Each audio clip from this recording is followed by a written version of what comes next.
अस्सलाम वालेकुम dear students, computer science के तीसरे लेक्चर में आपको खुश आमदीद।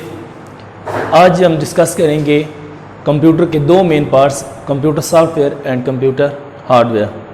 कंप्यूटर सॉफ्टवेयर और कंप्यूटर हार्डवेयर को हमने थोड़ा सा डिस्कस किया था प्रीवियस लेक्चर के अंदर। उसमें आपको जस्ट मैंने इनके बारे में इतना बताया था कि कंप्यूटर के दो मेन पार्ट्स होते हैं, एक कंप्यूटर सॉफ्टवेयर और हार्डवेयर। कंप्यूटर के अंदर जितने भी टास्क परफॉर्म किए जाते हैं, हम जो भी काम कंप्यूटर के अंदर करते हैं वो इन दोनों की मदद से हम कोई भी काम जो है वो परफॉर्म करते हैं।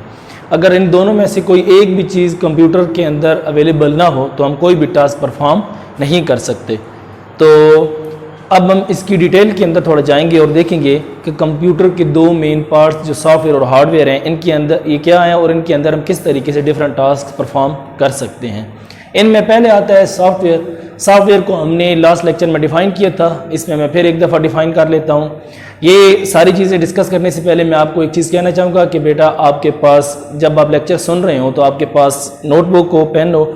जो चीज़ें मैं यहाँ पर डिस्कस कर रहा हूँ ये सारी चीज़ें मैं बोर्ड के ऊपर लिख नहीं सकता। कुछ चीज़ें अवेलेबल होंगी बोर्ड के ऊपर, आप वहाँ से देख सकते हैं, लेकिन कुछ चीज़ें मैं जो बोल रहा हूँ वो चीज़ आप फ़ौरन साथ साथ नोट करते जाएँ ताकि आपको कोई लेक्चर के बाद मसला ना हो, उसकी नोट्स बनाते जाएँ।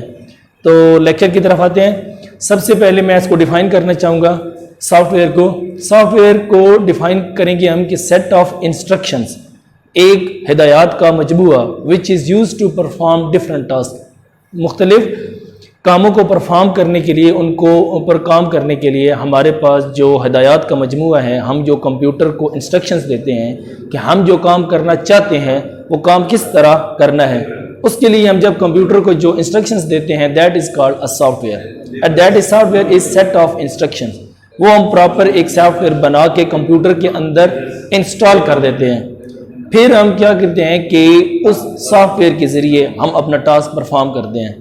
अगर कंप्यूटर के अंदर वो सॉफ्टवेयर इंस्टॉल ना हो और हम वो काम करना चाहें जो उस सॉफ्टवेयर के साथ हम परफॉर्म कर सकते हैं और वो सॉफ्टवेयर कंप्यूटर के अंदर अवेलेबल नहीं है तो हम वो काम कभी भी परफॉर्म नहीं कर सकते।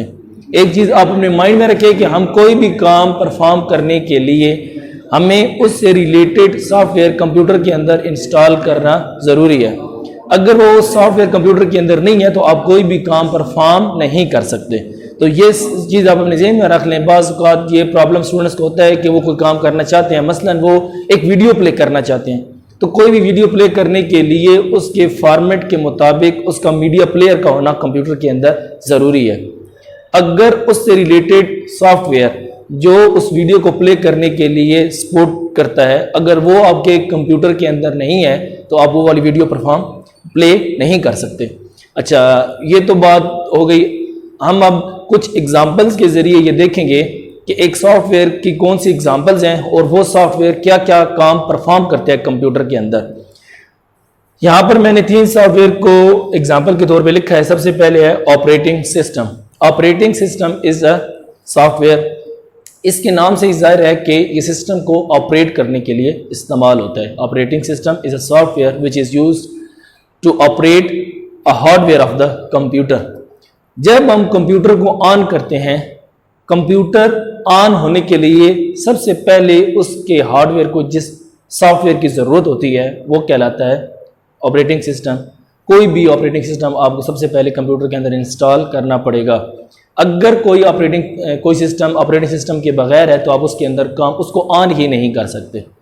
ठीक है, सबसे पहले आपने जब सिस्टम को ऑन किया, ऑन होने का मतलब यही है कि उसके अंदर जो सिस्टम डिफरेंट जो उसके हार्डवेयर हैं उनको हैंडल करने के लिए, उनको एक्टिव करने के लिए, उसको उसके अंदर ये बताने के लिए कि अब इसके ऊपर काम होना शुरू होने वाला है तो उनको एक्टिव करना होता है। उसके लिए एक सॉफ्टवेयर की ज़रूरत होती है जिसको कहा जाता है ऑपरेटिंग सिस्टम।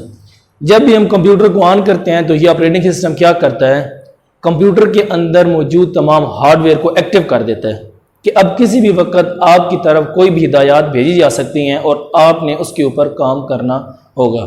एक कहलाता है operating system. It is a software of operating system.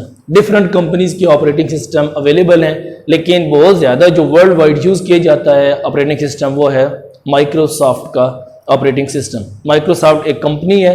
ये भी आपको बताता चलूँ कि इसके बानी है Bill Gates, who is the richest person in the world because he, इसकी वजह से, अब उसके ऑपरेटिंग सिस्टम की वजह से उसने ऑपरेटिंग सिस्टम बनाया। आने वाले लेक्चर्स में हम बिल गेट्स के ऊपर भी डिस्कशन करेंगे कि हु इज़ बिल गेट्स और वो क्या काम करता था और वो कैसे दुनिया का अमीर तरीन आदमी बना, just because of this operating system.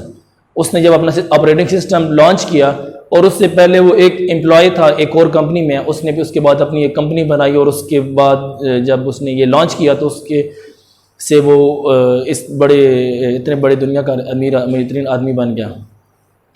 तो ये एक अलग स्टोरी है, इसके ऊपर हम डिटेल में डिस्कशन करेंगे इस पर्सनैलिटी के बारे में। अभी हम डिस्कस करते हैं उस ऑपरेटिंग सिस्टम के बारे में, सॉफ्टवेयर के बारे में जो उसने डेवलप किया और वो इस वक्त पूरी दुनिया में कंप्यूटर में सबसे ज़्यादा इस्तेमाल होने वाला सॉफ्टवेयर है। अच्छा, ये हो गया कंप्यूटर का ऑपरेटिंग सिस्टम के हवाले से उसका एक सॉफ्टवेयर। फिर हम एक और सॉफ्टवेयर के बारे में डिस्कशन करेंगे, that is MS word. MS word is also software जो कि माइक्रोसॉफ्ट कंपनी का ही है।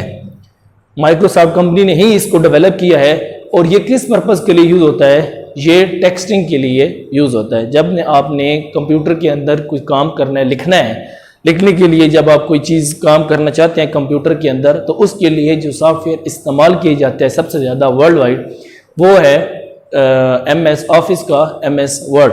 MS ऑफिस के अंदर बहुत सारे सॉफ्टवेयर हैं जिनमें से एक है MS वर्ड। तो ये एक सॉफ्टवेयर है जो टाइपिंग के लिए कंप्यूटर के अंदर इस्तेमाल किया जाता है। इसके अलावा भी टाइपिंग के लिए बहुत सारे सॉफ्टवेयर हैं जो इस्तेमाल किए जाते हैं, आप उनको इस्तेमाल कर सकते हैं, लेकिन बहुत ही ज़्यादा जिसके अंदर ऑप्शंस अवेलेबल हैं, आप उसकी फॉर्मेटिंग के लिए, उसके अंदर टाइपिंग के लिए सबसे ज़्यादा आसान और इजी वे में जो आपको मिलता है वो है ये वाला MS वर्ड।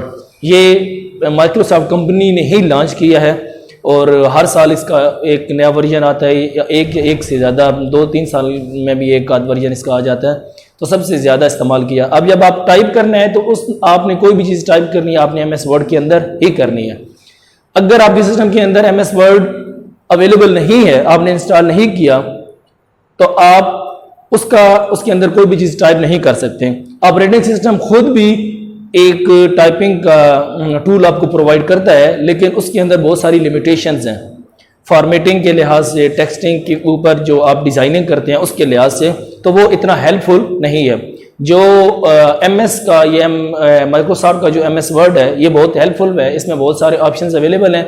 तो ये एक बहुत ही अच्छा सॉफ्टवेयर है जिसके अंदर अगर आप टाइप करना चाहें तो आप कर सकते हैं, डिज़ाइनिंग कर सकते हैं, इसके ऊपर डिफरेंट ऑप्शंस अप्लाई कर सकते हैं, इसके अंदर आप फॉर्मेटिंग कर सकते हैं। तो ये वाला सॉफ्टवेयर उसके लिए इस्तेमाल होता है। इसके बाद एक और सॉफ्टवेयर जिसका मैं आपको जिक्र करना चाहूँगा, दैट इज़ एंटीवायरस।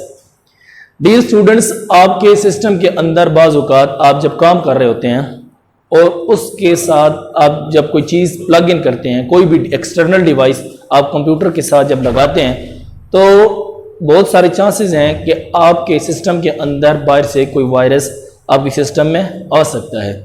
या आप इंटरनेट को जब कनेक्ट करते हैं अपने सिस्टम के साथ, आप कोई चीज़ डाउनलोड कर रहे हैं, तो उसके ज़रिए भी आपके सिस्टम के अंदर वायरस के आने के बहुत सारे इम्कानात मौजूद हैं। तो जब वो वायरसेस आपके सिस्टम के अंदर आ जाते हैं, वो वायरसेस क्या काम करते हैं? जिस तरह इंसान की बॉडी के अंदर एक वायरस आ जाता है और वो वायरस आपके नॉर्मल सिस्टम को डिस्टर्ब करता है, आपके सिस्टम के बॉडी के अंदर जो जो फंक्शनैलिटीज़ हैं उनको परफॉर्म करने में वो रुकावट बनता है वायरस। इसी तरह कंप्यूटर के अंदर भी जो वायरस आ जाता है, तो वो वायरस आप कोई भी काम करना चाहें तो उसके अंदर वो रुकावट पैदा कर देता है, जिसकी वजह से आप डिस्टर्ब हो जाते हैं, आपकी नॉर्मल वर्किंग कंप्यूटर के अंदर डिस्टर्ब होती है। उस वायरस को ख़त्म करने के लिए एक सॉफ्टवेयर बनाया गया है जिसको कहा जाता है एंटीवायरस। आप जब भी कोई चीज़ अपने सिस्टम के साथ प्लग इन करते हैं या आप इंटरनेट के साथ कनेक्ट होते हैं, तो आपके सिस्टम के अंदर जो एंटीवायरस अगर आपने इंस्टॉल किया हुआ है, वो क्या करता है, सबसे पहले उस आने वाली चीज़ को चेक करता है कि कहीं उसके अंदर कोई वायरस तो मौजूद नहीं है। अगर उसके अंदर कोई वायरस मौजूद होगा तो वो सबसे पहले तो उस फाइल को ओपन ही नहीं होने देगा, या उस फाइल को सिस्टम के साथ कनेक्ट ही नहीं होने देगा, और या फिर वो ये करेगा कि उसको पहले चेक करेगा। अगर उसके अंदर कोई वायरस नहीं है, that file is virus free, then the software allow that file to open in a system. फिर वो उस फाइल को अलाउ करेगा कि वो सिस्टम के अंदर ओपन हो सके। अगर वो फाइल के अंदर कोई वायरस मौजूद है तो वो एंटीवायरस का काम होगा उस वायरस को पहले रिमूव करना, और अगर वो वायरस इतना पावरफुल है कि वो उस एंटीवायरस से रिमूव नहीं होगा तो वो फिर उस सिस्टम के अंदर आ सकता है। इसीलिए सबसे पहले आप अपने सिस्टम को प्रोटेक्ट करें, और उसके लिए ज़रूरी है कि आपकी सिस्टम के अंदर एंटीवायरस का होना बहुत ज़रूरी है। अगर एंटीवायरस नहीं होगा तो आपके सिस्टम महफूज नहीं रहेगा और आपकी नॉर्मल वर्किंग डिस्टर्ब रहेगी। तो ये थी सॉफ्टवेयर की 3 एग्जांपल्स। कंप्यूटर के सॉफ्टवेयर बहुत सारे बेशुमार अवेलेबल हैं मार्केट के अंदर, जो आप डिफरेंट पर्पसेस के लिए इस्तेमाल कर सकते हैं। डिज़ाइनिंग के लिए हैं, उसके अलावा फॉर्मेटिंग के लिए हैं, उसके अलावा आपने कोई एडिटिंग वगैरह करनी है, आपने और फाइल्स ओपन करने के लिए PDF फाइल्स होती हैं, उसके अलावा बहुत सारे बेशुमार फाइल्स हैं, डेवलपमेंट के हैं, नेटवर्किंग के हैं, इसके अलावा बहुत सारे हैं। तो ये जो हमने चंद एक सॉफ्टवेयर की बात की है, ये आपके सिस्टम के अंदर होना ज़रूरी है। अगर ये नहीं होंगे तो आप चंद एक बेसिक काम जो आप परफॉर्म करना चाहते हैं वो भी आप परफॉर्म नहीं कर सकते। यहाँ पर एक और मैं इजाफा कर देता हूँ एक सॉफ्टवेयर की, that is media player.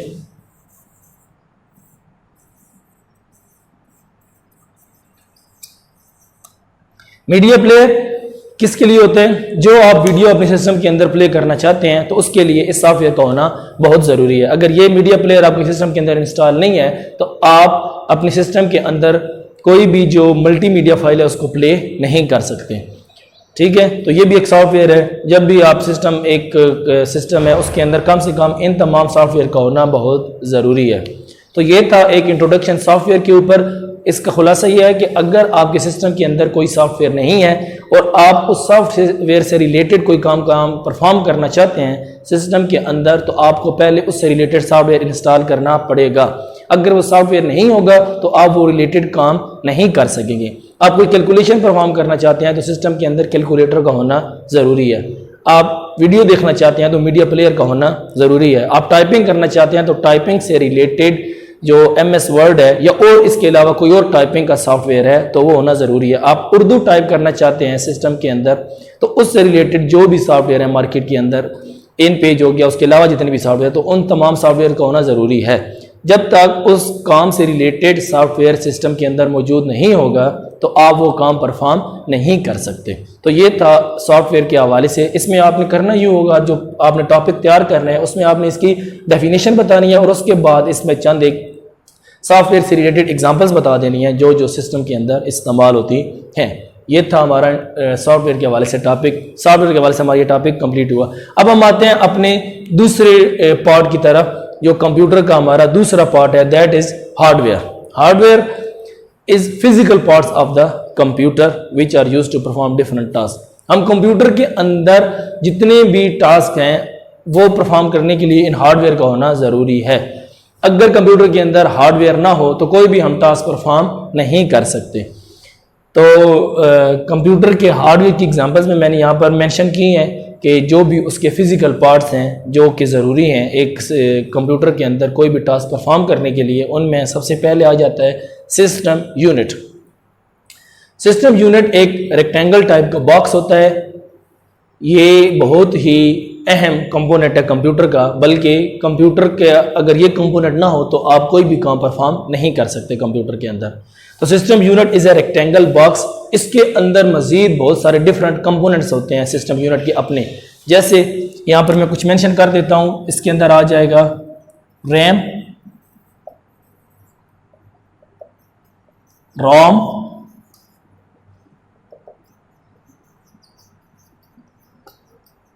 Processor, hard disk etcetera. इसके अलावा भी बहुत सारे होते हैं। मदरबोर्ड हो गया, वो भी मैं मेंशन कर दूं यहाँ पर।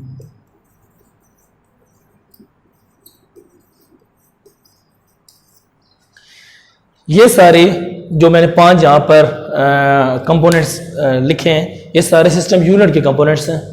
System unit is a component of hardware and hardware is a component of computer. तो ये सारे सिस्टम यूनिट के अंदर इनमें से एक भी पार्ट ना हो तो आपको काम करने में प्रॉब्लम बनेगा, मसला बनेगा, आप वो काम प्रॉपरली परफॉर्म नहीं कर सकते। इसके बाद हार्डवेयर का एक और बहुत अहम कंपोनेंट है, दैट इज कीबोर्ड। कीबोर्ड किस पर्पस के लिए यूज होता है? कीबोर्ड के जरिए हम कंप्यूटर को इनपुट मुहैया करते हैं।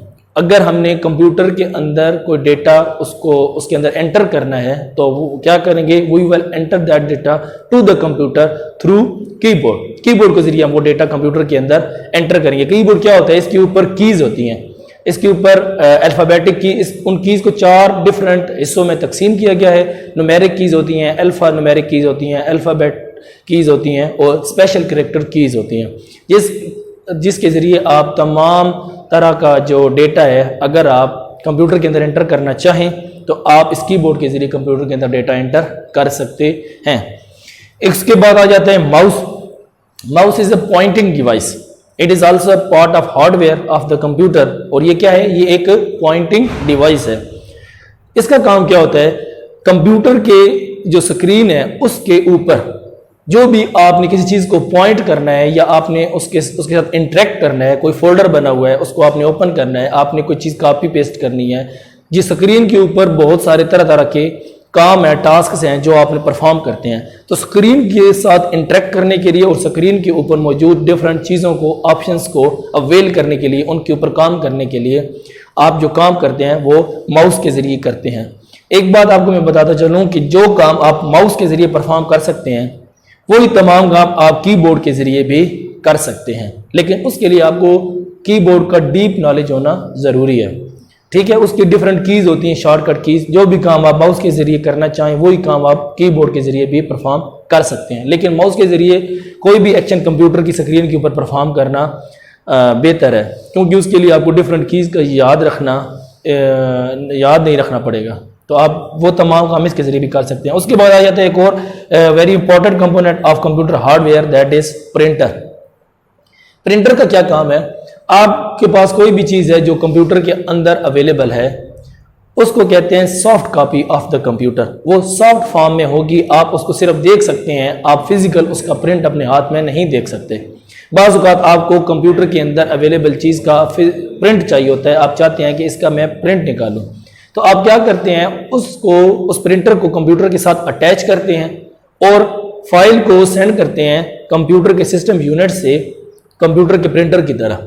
जब वो फाइल प्रिंटर की तरफ आती है तो वहाँ से उसका प्रिंट निकाल कर आप उसमें से प्रिंट निकालते हैं और that is called the hard copy of the computer. जो सिस्टम के अंदर फाइल मौजूद होगी उसको कहेंगे सॉफ्ट कॉपी, और जो चीज़ आप उसकी प्रिंटर के जरिए प्रिंट निकाल के अपने हाथ में देख सकते हैं, टच कर सकते हैं, that is called hard copy of that file.